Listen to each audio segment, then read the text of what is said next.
सास का अखाड़ा बहू ने पछाड़ा। माँ जी, ये कैसे बना रही है शिमला मिर्च? नहीं नहीं नहीं, ऐसी कोई नहीं खाएगा। आप हटिए, मैं बनाती हूँ। कोई नहीं खाएगा? अरे तेरे मायके वालों के लिए नहीं बना रही हूँ, अपने पति, बेटे और बेटी के लिए बना रही हूँ। और वो लोग शिमला मिर्ची ऐसी ही पिछले कई सालों से खाते आ रहे हैं। बहू बहू हो ना, थोड़ा सोच समझ कर जबान खोला करो, समझी? माँ जी, फिर तो मैं यही कहूँगी कि आपको खाना बनाना आता ही नहीं। बहू शिमला मिर्च बना लेती है, लेकिन अपने अंदाज में। फिर खाने के टेबल पर, ये सब्जी क्या बहू ने बनाई है? आज बहुत अलग लग रही है। भाभी, रंग तो बड़ा अच्छा दिख रहा है सब्जी का। अरे नहीं नहीं, मुझे तो माँ के हाथ वाली खानी थी। क्या है रीना, सब्जी माँ को ही बनाने दिया करो ना। सास, जिसे अब थोड़ा सा अपना पल्ला भारी दिख रहा होता है। अरे अब बेटा मेरा जमाना आ गया। ये घर कभी मेरे नाम से चलता था, लेकिन अब लग रहा है कि मेरा होना ना होना एक ही बराबर है। बहू तो पूरे घर के साथ रसोई में भी राज करना चाहती है। माँ जी, आप ही ने तो कहा था शादी के वक्त कि रानी बनाकर रखेंगी मुझे। तो देखिए, रानी का काम यही होता है ना, राज करना। अरे देख बहू, माना तू राज करना चाहती है, लेकिन भूल मत, पूरी रियासत अभी मेरी है। अरे कैसी बात कर रही हो तुम दोनों? और ये क्या तरीका होता है बहू से बात करने का? बेचारी अभी तो आई है, उसको आजादी भी नहीं दोगी क्या? तो वो इस घर को अपना घर कैसे समझेगी? देखिए पापा, माँ सही कह रही है। घर को अपना घर समझी, इसमें कोई बुरी बात नहीं है। लेकिन सिर्फ अपना और हमें पराया करने की कोशिश करे ना जी ना, ये सोच तो बिल्कुल अच्छी नहीं है। देख, तू छोटी है ना, छोटी की तरह रहा कर। हर बात पर बीच में ना बोला कर। क्यों? वो मेरी बेटी है तो मेरे तरफ से ही बोलेगी ना। माँ जी, ये तरफ क्या होता है? हाँ, वो मेरी बहन नहीं है क्या? मैं मानती हूँ कि आज मैंने सब्जी बना दी, लेकिन थोड़ा खाने में बदलाव करना हम स्त्रियां भी तो जानती हैं और चाहती भी हैं। तो इसका मतलब ये तो नहीं कि घर के खाने की कोई वैल्यू ही नहीं है। देख, मैं कोई बहस नहीं करना चाहती, जाओ खाना खा लो। सभी खाना खाने बैठ जाते हैं। अगले रोज, माँ जी प्लीज, ये आस पड़ोस वालों को बोलिए ना, मुंह उठाकर घर में मत आ जाया करे। अरे किसी के घर आने जाने का कुछ वक्त तो होना चाहिए। यहाँ तो सारा दिन मानो लोगों ने धर्मशाला बनाकर रखी है। बहू, वो हम लोगों के परिवार जैसे हैं, पिछले 25 साल से हमारे साथ है। और ये मेरा घर है, यहाँ कौन आएगा कौन नहीं ये तू कैसे डिसाइड करेगी? और हाँ, तुझे अगर पसंद नहीं ना तो अपने कमरे में चली जाया कर। वो लोग बात ही कर रहे होते हैं कि पड़ोसन आ जाती है। अरे बहन, हम लोगों ने जागरण रखा है माता का आज रात, सुबह का भंडारा भी, तो बहू रानी को लेकर आना। आना हाँ बिटिया?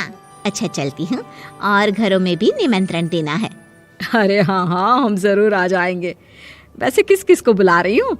वो तुम्हारी ननद और भाभी भी आ रहे हैं क्या? माँ, क्या आप इनके पूरे खानदान को जानती हैं? अरे भाभी ने ही तो मेरी ननद की शादी की पूरी तैयारियां कराई थी, और मेरे मायके में भी पापा की मौत के बाद वहाँ रहकर इन्होंने ही मुझे संभाला था। इतना तो कोई किसी के लिए नहीं करता। अच्छा, मैं ना फल दे जाऊंगी, काट देना भाभी, मैं दूसरे काम पूरे कर लूंगी। मेरी तो तबीयत खराब है माँ जी, आप ही काट देना सारे फल। मैं रात का खाना भिजवा दूंगी, परेशान ना होना। हाँ? अरे नहीं नहीं, हम लोग बना लेंगे, 4 लोगों का खाना तो बनाना है। अरे नहीं नहीं, आप फल पर लग जाओगी, और बहू की तबीयत भी ठीक नहीं, खाना मैं ही भिजवा दूंगी। पड़ोसन चली जाती है और सास बहू की तरफ देखती है।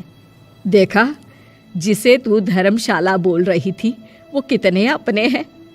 हाँ माँ जी, आप उनका काम कर रही हैं, उनके जागरण का प्रसाद तैयार कर रही हैं, तो वो क्या इतना भी नहीं करेंगे आपके लिए? ओहो, तुझसे बहस क्या करना बहू। तभी बहू की माँ आ जाती है। अरे बहन जी, बेटी से मिलने का मन किया तो बिना बताए ही आ गई, बुरा न मानना। ये मत समझना कि ये मेरा घर नहीं, कोई धर्मशाला है। अच्छा अच्छा, तो ये घर पर आए मेहमानों को घर नहीं धर्मशाला वाला समझाने वाली आप ही हैं। वैसे आपको खुशी होगी कि आपकी बेटी के संस्कार भी ऐसे ही हैं। अरे माँ, किन बातों को सुन रही हो? आओ अंदर आ जाओ माँ। माँ बेटी के साथ अंदर आती है तो उसे अचार की महक आती है। हाय रे, कितनी अच्छी महक है। क्या बनाया है बहन जी? अचार बनाया है। आपकी बेटी बोल रही थी कि आप लोग कुछ अलग तरीके से बनाते हैं। मैं तो बस ऐसे ही। हम लोगों के घर पर तो अचार टिकता ही नहीं है। अरे आता ही किसे है अचार बनाना? लेकिन जैसे ही बेटी माँ को कमरे में ले जाती है, क्या है माँ, क्यों आ गई यहाँ पर? बताकर तो आना चाहिए। अरे कैसी बात कर रही है बेटी? माँ को बेटी से मिलने का मन किया तो क्या माँ नहीं आ सकती? आ सकती है माँ, क्यों नहीं, लेकिन तू ना पूरा खेल बिगाड़ रही है। खेल? कैसा खेल बेटी? मुझे भी तो बता देती तो मैं भी खेल लेती। माँ, जब से शादी करके इस घर में आई हूँ ना, सासू माँ ने मेरा घर का रट लगा कर रखा है। अब मैं ये बताना चाहती हूँ कि यहाँ मैं आ गई हूँ। कोई भी चीज़ जो पहले होती थी वो ठीक नहीं थी, तो मैं उसे परफेक्ट करूँगी। अच्छा, यानी बात सिंहासन की है कि पहली रानी को उतारना है। हाँ माँ, तुम्हें जो समझना है समझो, लेकिन बात तो यही है।